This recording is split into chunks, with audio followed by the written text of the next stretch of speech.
కాబట్టి తప్పనిసరిగా మేమందరం కూడా ప్రజా నిర్ణయాన్ని గౌరవిస్తూ ఏం జరిగిందనే విషయాలు మరి గతంలో కూడా చెప్పడం జరిగింది.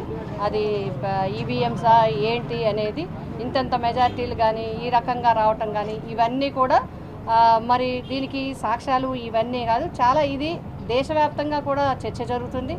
చాలా పార్టీలు నాయకులు కూడా డిస్కస్ చేస్తున్నారు ఈ అంశాల మీద. వీటి మీద టెక్నికల్గా చాలా అంశాలు ఉన్నాయి.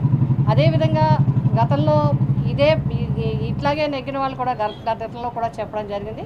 కాబట్టి ఆ విషయాలన్నీ కూడా మనం పక్కన పెట్టి మనం పార్టీ పటిష్టవంతంగా ముందుకు వెళ్లాల్సిన అవసరం ఉంది. ఆ విధంగా మీరందరూ మరి కార్యకర్తలకు అండగా ఉంటూ కమిటీలన్నింటినీ కూడా కొత్త కమిటీలను ఏర్పాటు చేసుకుంటూ మనం ముందుకు వెళ్ళాలి. ఆ విధంగా వెళ్ళమని డైరెక్షన్స్ ఇవ్వటం జరిగింది. ఇంక చాలా అంటారు. వాళ్ళకి జగన్మోహన్ గారిని ముందు నేనేమంటానంటే, ప్రభుత్వ పక్షంలోకి వచ్చారు కాబట్టి ప్రజలకు ఏ వాగ్దానం ఇచ్చారో ఆ వాగ్దానాన్ని అమలు చేయడానికి చూడండి. ప్రతిపక్షాల మీద అక్కర్లేని నిందలు అపార్థాలు వేసి వాటి మీద రాజకీయం చేసి వాటి ద్వారా మెయిన్ వార్తలుగా చేసి చేయొద్దని నా విజ్ఞప్తి.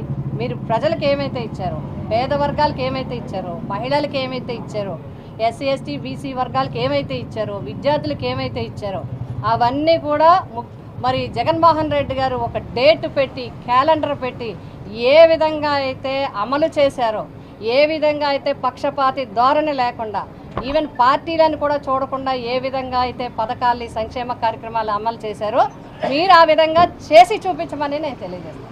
ఇప్పుడు ఆపరేషన్ లేకుండానే మోకాళ్లకు ప్లాస్మా ట్రీట్మెంట్, మీ ఆర్థోపెడిక్ సమస్యలన్నిటికీ రోబోటిక్ టెక్నాలజీ ద్వారా తక్కువ ఖర్చుతో శాశ్వత పరిష్కారం, ఫ్రీ కన్సల్టేషన్, ప్రతి ట్రీట్మెంట్ పై 20% డిస్కౌంట్. ఈ ఆఫర్ కొద్ది రోజులు మాత్రమే. త్వరపడండి. V9 hospitals 9281465842.